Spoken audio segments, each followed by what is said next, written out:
yaagantu. Dhaggeeffatu yaagantu waggaa lamaanirraa afaan suphii baatu nama irra deddeebi'ee Firaankartii dhufte nuti fakkeessuuf jettee abbaa gadaa ni jette. Dhiiga Oromootiin aangoo irra of keessee nu sosobdee aangoo keetti fayyadamtee oltee osoo buliin Yemenii Kiliifin ofiin jette. Oltee osoo buliin Yemenii Kiliifin ofiin jette. Gantoota akka keetiif aangoo sabaa kennitee hayyoota Oromoo hidhaatti galchitee haasawwan keenyaa nu jala ajjeeste. Kan himeen kam isaa waan ati nu goote. Kan himeen kam isaa waan ati nu goote. Dhageessaa yaa Abiy yaa ilma Minilik. Ekeraa Minilik masaraa kaayattee ilmaan Oromootaa kumaatamaan fixee. Dhageessaa yaa Abiy yaa ilma Abaarsaa afaan kee damma baata keessi keessummaa waadha. Afaan kee damma baata keessi keessummaa waadha. Sanyii Oromoo dugugguuf kutattee nuti kaate yoomuu siif hin milkaa'u nu dhiisi yaa maraattu. Tooftaa laati baastee Oromoo awwaaluuf Oromoon saba bal'aa kuffisuudhaaf yaaddu yoomuu hin milkooftu adabadhu yaa gadhe sanyii Laalibalaa boolla Oromoof ottu situu itti awwaalama. Sanyii Laalibalaa boolla Oromoof ottu situu itti awwaalama. Dhugaan jiru sitti himaa adaraa keenya dhageessa dhiiga qeerroon dhuftee bakka gaarii teessa ganama galgala dhuftee siyaasa sobaan machoofta ofii bakka gaarii teessee sabaaf saanduqa soofta dhugaa sabaa awwaaltee lammii nagaa waliigta qomoo qulqulluu dhiiftee alagaa irraa gaarii eegda siyaasa sobaan machooftee jaalala sobaan moota alagaaf bakka gaarii laattee qomoo waardiyaa goota. Bakka haqa teessu kana dhugaa sabaatu si fide sagalee uummataa fudhu gurri kee maal si fide sagalee uummataa fudhu gurri kee maalumaaf si fide utuu qabeenya sabaa nyaatee garaa kee kana barbaada oolee bula malees garuu dhugaa afaan kee qadaada. Dhugaa uummataa jallisee mallattoo sobaan maraata gaafa sabni iyyee gadoodu ati cooma mootii nyaatta. Galgalaa ganaan sitti mee sagalee koof dhabde bakka namni dhugaa sitti dubbate yoomuu isin biratti akka namni dhugaa isin biratti dubbate yoomuu isiniif akka. Sabaaf dhaabbanna jettanii waadaa uummataa nyaattanii boqonnaa hin qabdanii ganamaaf galgala kaatu dhiiga qeerroof qarreen dhuftee Finfinnee walakkaa teessa. Ani sumaan jechaa jira adaraa keenya dhageessa. Lammii koorumaa jira maaliif boqonnaa dhabe gama keenya moo gama keetiif bakka dhugaa nutti dhabe maaltu sitti dhaga'ama gaafa lafeen lammii qabu ofii keetii gammadi buli lammii waan nyaatu hin qabu ofii keetii gammadi buli lammii kee waan nyaatu hin qabu walaloon kun kanumaa galatooma galanni keessan bilisummaa haa ta'u ergaa gabaabduu isinii kenna. Ergaan kun maalidha? Oromoon as jiru baay'ee bal'aadha. Kaayyoon lubaanee fi Oromoo falmachuu yoo baatu immoo maaltu nurra eegama? Tokkummaa ani har'as boris tokkummaa isiniif dhaama. Please uummata Oromoo tokkummaan haa hojjateessinu. Tokkummaa isinii dhaama uummanni biyyatti dhumaa jiru saba kiyya foon kiyya Oromoodha. Jawaar ummata hundaaf sabaaf sablammii Itoophiyaa Oromoo qofa osoo hin jedhe sabaaf sablammii ummata Oromoo kun sabaaf sablammii ummata Itoophiyaa saniin jecha biyya jireenya isaa hunda daa'ima isaa tokko dhiisee biyyatti gala osoo isin taatanii namni tokko meeqamtu biyyatti galee akkasitti sab aangoo hin barbaadu qabeenya hin barbaadu Ameerikaa irraa jireenya bareedaa irraa galee Oromoof akkasitti salphata. Akkasitti malee jiru. Alas osoo ta'e isinis osoo ta'e maal godhu tokkummaa falmadha. Tokkummaa isa jedhu tokkummaa cimsaa kanuma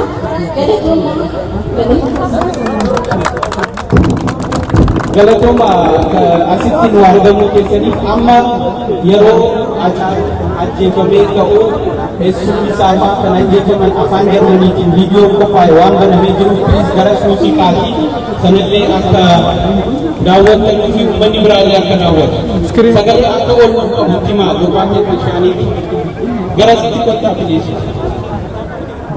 saadoo Abiy Ahmed hat die Fragen der Oromo nicht in einem einzigen Punkt beantwortet. Er hat unsere Interessen nicht verteidigt. Er ist gar kein richtiger Oromo. Egaa akkuma argaa jirtan fiilmiiwwan mootummaan Abiy Ahmed cunqursaa uummata Oromoo irratti godhaa ture kan agarsiisu ammas irra deebiidhaan viidiyoolee garaagaraa kan qindaa'ee agarsiifamutti fufee jira. Noolin tura. Er wurde umgebracht eine Woche nachdem er die Wahrheit sagte. Mir fehlen die Worte. Ich kann dich nur anflehen, mein Sohn, dass du dir Gerechtigkeit verschaffst.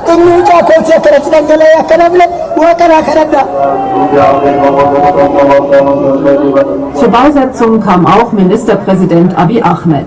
Er hatte die Äthiopier schon vorher zur Einigkeit aufgerufen. Unsere Feinde denken, dass sie Konflikte schüren und das Land entzweien können. Aber gerade jetzt sollten wir zusammenstehen und sie stoppen. Ich fordere unser Volk auf, die Regierung weiter zu unterstützen, damit unsere Feinde nicht die Chance bekommen, ihre Agenda durchzusetzen. Aber der Rückhalt für Abiy Ahmed in der Bevölkerung bröckelt. Die Zahl der Binnenvertriebenen lag im vergangenen Jahr nach Angaben des Internationalen Roten Kreuzes bei 1 Million. Ein trauriger Rekord. Die Versorgungslage für viele wird schlechter. Auch das befeuert jetzt die Proteste. Zedane Lemma, Chefredakteurin des politischen Magazins Addis Standard, meint, Abiy habe die Reformen im Land nicht richtig gesteuert. Er habe die alten Kontrollinstrumente außer Kraft gesetzt, ohne neue demokratische zu schaffen. Es war, als wenn du 22 Spieler auf ein Fußballfeld schickst, ihnen einen Ball gibst, aber keinen Schiedsrichter. Keiner sagt ihnen, auf welches Tor sie spielen sollen. Der Ministerpräsident hätte dieser Schiedsrichter sein müssen. Er hätte die Regeln festlegen sollen, aber das hat er nicht getan. Der Friedensnobelpreisträger muss jetzt zeigen, ob er die in ihm gesetzten Hoffnungen doch noch erfüllen kann. Vielleicht sollte er auf Hachalu Hundessa hören. Er hatte in seinem letzten Interview einen Ratschlag. Egaa akkuma argaa jirtan kun viidiyoon hacuucaa Oromoo irratti mootummaan Abiy Ahmed raawwataa ture ammas irra deddeebiidhaan agarsiifamutti jira. Viidiyoon kunniin sagaleen miidiyaa beekamaa biyya Jarmanii irratti darbaa ture. Achirraas kan fudhatamedha. Viidiyoo dhoksaadhaan waraabamanis kan asirratti argamudha. Yeroo uummanni Oromoo mootummaa Abiy Ahmediin ajjeefamu suuraalee garaagaraa qindeessuudhaan asitti agarsiisuudhaaf yaaliin godhamee jira. Egaa kuni hiriira afaan Oromoo keessatti wanta baratamuu qabudha. Innitiin yaadnaan wajjin tura.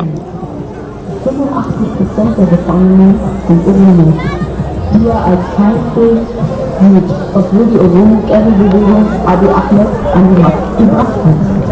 Abiy Ahmed hat 2019 den Friedensnobelpreis gewonnen. Er hat seine Versprechungen nicht halten können. Es gibt keinen Frieden mit Eritrea. Grenzen sind weiterhin geschlossen. Zehntausende politische Gefangene sind inhaftiert. Es werden täglich Frauen und Kinder misshandelt und ermordet. Oromo-Studenten werden von den Universitäten ausgeschlossen und verfolgt. Moscheen und Kirchen werden von Abiy-Soldaten in Brand gesetzt, um religiöse Konflikte zu schüren. Dutzende Imame und Priester werden ermordet.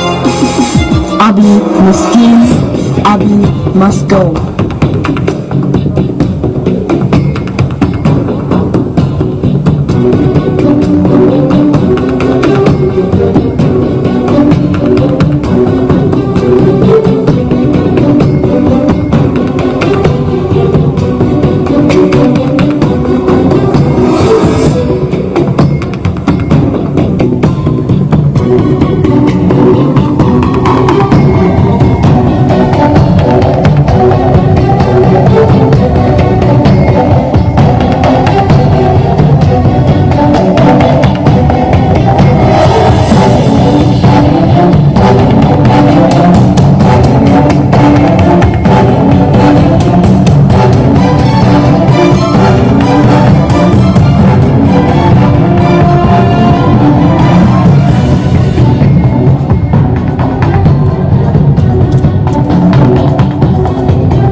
Ahmed rollen die Bagger. Ein bisher ungenutztes Stück Land soll in einen großen Park verwandelt werden. Ein Springbrunnen mit Wasserspielen gibt es schon. Die Fontänen tanzen zum Takt eines patriotischen Hits mit dem schlichten Titel Äthiopien auf und ab. Der Park ist eines der Projekte, die Abiy Ahmed zur Verschönerung der Hauptstadt vorantreibt. Manche finden, er sollte lieber Wichtigeres angehen. Das hier hat keine Priorität über anderen Dingen, reagiert seine Pressesprecherin. Ich meine zum Beispiel die Sicherheitslage oder die Gesetzgebung. Aber der Ministerpräsident arbeitet gleichzeitig daran. Es sind viele Baustellen, um die sich Abiy Ahmed ein Jahr nach der Vergabe des Friedensnobelpreises kümmern muss. Ausgezeichnet worden war er vor allem für den Friedensschluss mit Eritrea, mit dem Äthiopien jahrzehntelang blutige Konflikte ausgefochten hatte. Abiy ging nach seinem Amtsantritt auf das Nachbarland zu. Vor Gericht verantworten müssen, sagt William Davidson. Wir müssen abwarten, welche Beweise dort vorgelegt werden und ob die Justiz sich unabhängig zeigt. Aber es gibt Befürchtungen, dass Oppositionelle wieder aus politischen Gründen verfolgt werden, wie es früher unter der Regierungspartei der Fall war. Das Nobelpreiskomitee hatte die Auszeichnung im vergangenen Jahr auch als Ansporn bezeichnet, den eingeschlagenen Kurs weiter zu verfolgen.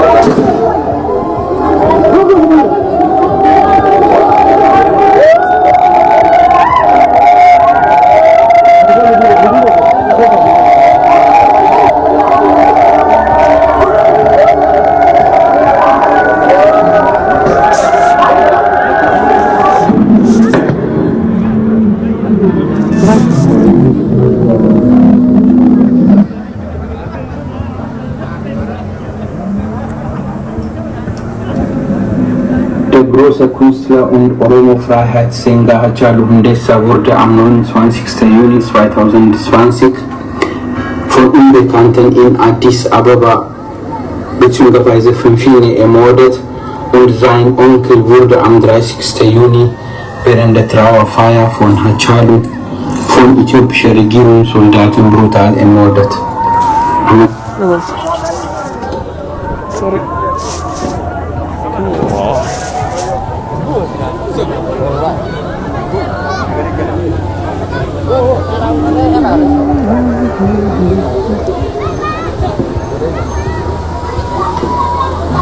Dieses Video zeigt, wie Abiy Ahmeds Soldaten Hachalus Onkel während der Trauerfeier von Hachalu ermorden, nachdem Hachalu Hundessa brutal ermordet wurde. Das Video wurde von einem Teilnehmer der Trauerfeier mit einem Handy aufgenommen.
Egaa akkuma argaa jirtan viidiyoon yeroo jechaan maatii Haacaaluu irratti gaggeeffamaa turedha. Viidiyoo kanas haala kanaan agarsiisuudhaaf yaalamee jira.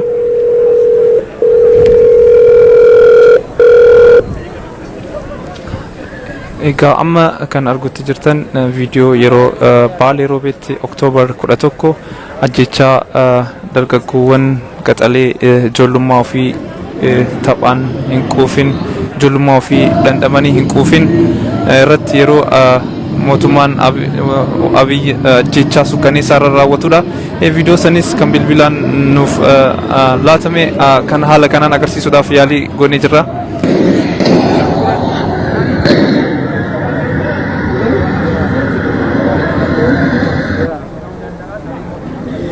Diese ungefähr 15 junge Leute demonstrierten am 11. Oktober 2020 friedlich in die Stadt Robe und forderten die Freilassung politischer Gefangener.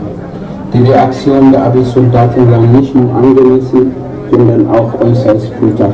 Sie töteten einen 17-Jährigen namens Awan Abdurrah und verletzten mehrere, nur weil sie gegen die Regierung demonstriert haben.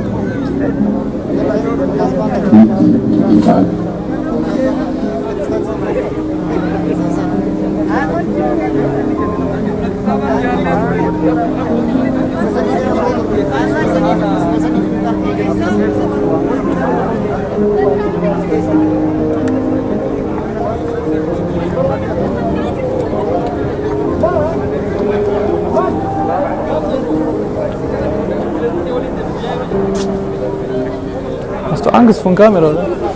Komm.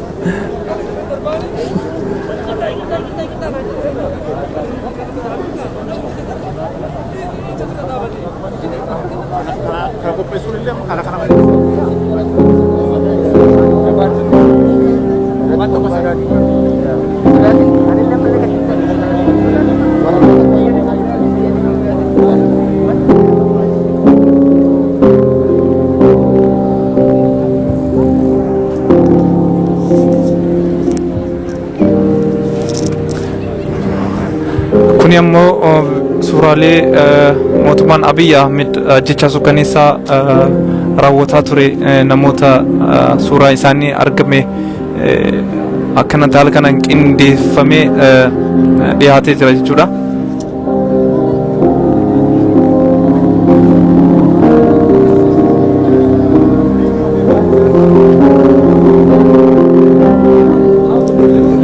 Kan asirra ergaa jirtan kun immoo hidhamtoota siyaasaa Oromoo kan mana hidhaatti mana murtii tokko malee hidhamanii argamanidha. Egaa haala kanaanis hidhamtoota siyaasaa keenya yaadachuudhaaf yaalii goonee jirra jedhu qeerroon biyya Jarmanii.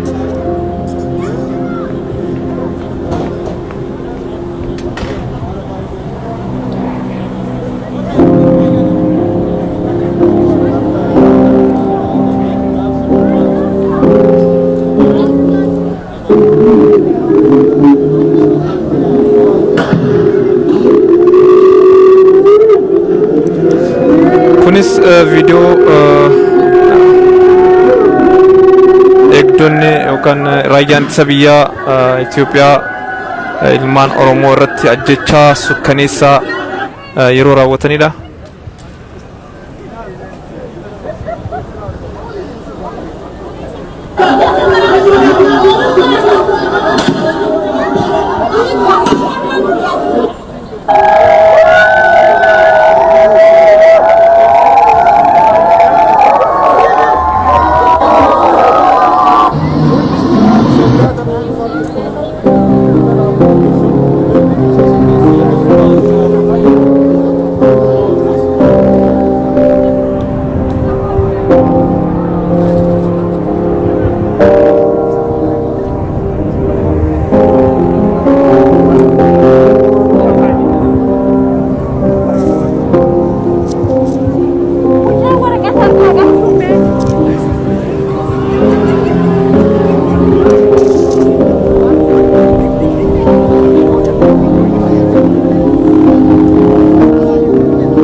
suuraaleen argaa jirtan kunniin kan raayyaan ittisa biyyaa mootummaa Abiyyi dubartoota keenya irratti yeroo dirqisiisanii gudeeduudhaan akkanatti qaama isaanii irratti miidhaa garaagaraa geessisanidha.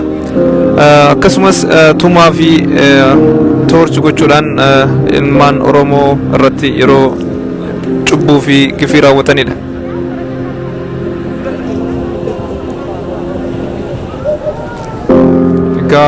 Suuraan asirratti argaa turtan namoota ajjeefamanii bosona keessatti darbamanidha.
Videoon haala argaa turtan kanan agarsiifamaa turedha. Videolee hedduu agarsiifamaa oolee sa'aatii gara sa'aatii lama videolee garaagaraa agarsiifamaa turre. Gaaffii amma gara sagantaatti aanutti sin dabarsinaa jechuudha.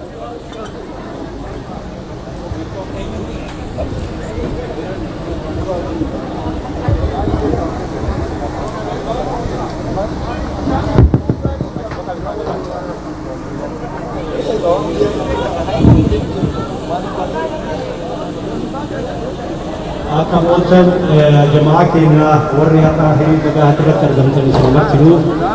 Ega ulfata raga tadi hari nagaha bahun kuni berkamakinna. Haga kapsun kuni harkan kabdu hari nagaha kana ufurra isun ega hindan dahamu. Jabesine hari nagaha kana jemu kamna. Kalurra ek kamu Eropa ke Amerika ke soal juru di alajur. Hari nagaha hiriir nagaha isa akka mootummaan Abiyyiidhaaf ummanni eeguus haa ta'u ummanni mootummaan Ameerikaas haa ta'u qarqaarsa kan gooneef irraa ugguruudhaaf nuu fayyadaa ka jedhu hiriir nagaha baana. Kanaafuu jabeessinee itti fufuu qabna. Dabalatee hiriir nagaha qofa osoo hin ta'in kan irraa eegamu Oromoo asitti akkanatti wal arginu nuufi nama 100 ol taana. Namni 100 olii waa hedduu dalaga. Wahidu balleessas wahidu tolchas. Namni 100 wahidu balleessuu dandaas wahidu tolchuu danda'a. Nama 100 miti namni tokkochi wahidu balleessuu danda'a wahidu tolchuu danda'a. Kanaafuu akkana baay'annee waa tolchus waa balleessus osoo dandeenyu maaliif hagoona ofirratti dadhabnee irraa hin beeknu. Egaa akkaataa eeggamu sanitti qabsoon teenya deemaa hin jirtu. Akkaataa eeggamu sanitti qabsoon teenya akka deemtuuf Oromoon akka ofiitirraa takka jedhee namni martuu ofiirraa eegalee waa hojjechuu qaba. Namni waa hojjetiin waa hin argatu. Waa hojjetan waa argatan. Ittoomaa dalaguudhaaf ifaaja guddaa qabdi jara keenya.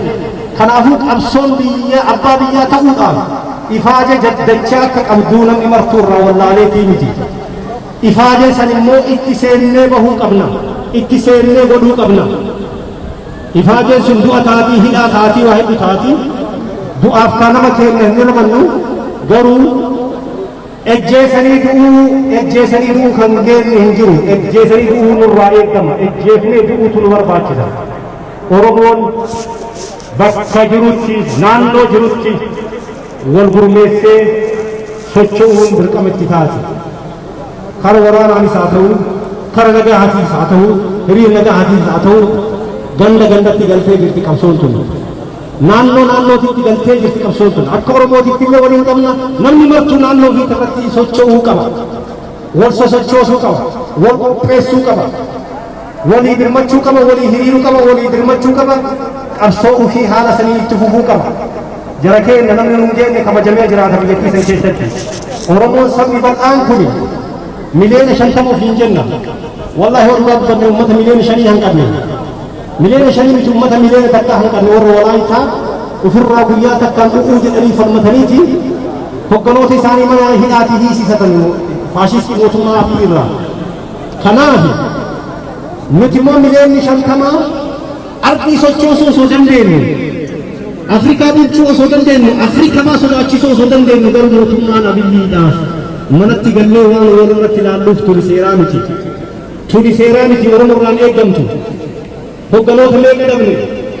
Haacaaluu dhabne Oromoo dagachuu hin dandeenye. Haacaaluu dhabne Jawaarii fa'aa Baqqalaa fa'aa hidhan akkamittiin galleetiin hin rafne. Maal walumaa galatti yoo kadhumannu taate waa takka jara keenya walaa ijaarru biyya keessatti karaa barbaachisaa ta'een qabsoo Oromoo irratti walaa cimsinuu itti haa fufnu. Itti fufuutiin tun qoricha. Sammalee waan nu baasaatii takkattiin hin jirtu. Karaa nagahaatiin namtichi nama nagaa beekuu miti. Karaa hiriiraatiin nama hiriira beekuu miti. Karaa qawweetiin yoo ka danda'amu taate hara danda'amaa ta'e namni itti ifaajuu itti cabsuu qabu waan qabe. Egaa dhaggeeffattoota keenya sagantaan keenya gara xumuraarra ga'uuf deema. Obbo Abduu Qaadii sagantaa har'aa ilaalchisuudhaan maal akka fakkaatu akka yaada isin nuuf dabarsan isin gaafan. Hello daawwattoota keenya, egaa amma sagantaan Frankfurt gara goolabamuutti deemaa jira. Dhumarratti warri koree qindeessituu dhaamsa isaan dabarsan dhageenyee kaaneeti sagantaa keenya kan goolabnu ta'a. Mee amma gara koree qindeessituu yaada isaa isa xumuraa haasa'uuf deema jechaadha. Sagantaan keenya gara dhumaatti dhufeera. Nutis asirratti goolabna. Uummata keenya, hawaasa Oromoo biyya Jarmanii fi ollaatii dhuftanii hiriira kanarratti hirmaatan hedduu isin kabajnaa, hedduu isin jaalannaa, ulfaadhaa galatoomaa. Hiriirri keenya kan itti aanu yoom akka immoo yeroo dhiyootti kan isiniif ibsinu ta'a. Karaa nagaa gara ulfaadhaa isin jaalannaa, isin kabajnaa. Karaa nagaa isin dhibaa ta'u obboleessi keenya sabboonaan yoo ergaa qabaate isiniif dabarsuu danda'a.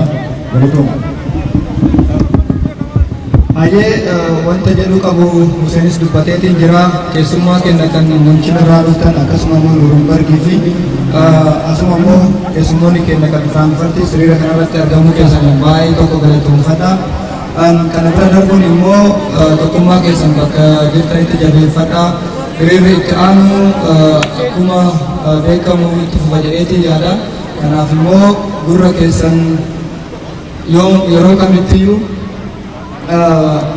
huba qabaadhaa jechuu barbaadeeti. Akkasuma immoo meeshota isin fudhattan yoo ka jiraattan taate meeshaa nuuf deebisaa konkolaataa keessatti jechuudha. Galatooma karaa nagaa galaa kanuma jaamsanii qabu. Egaa hordoftoota Oromiyaa Miidiyaa Neetwoork karaa toora sooshaal miidiyaatiin as biyya Jarmanii magaalaa Frankfurt irraa nu hordofaa jirtan an sagantaa kan isin biraan ga'e Saaddoo Abdul Jaliil nagaan tura.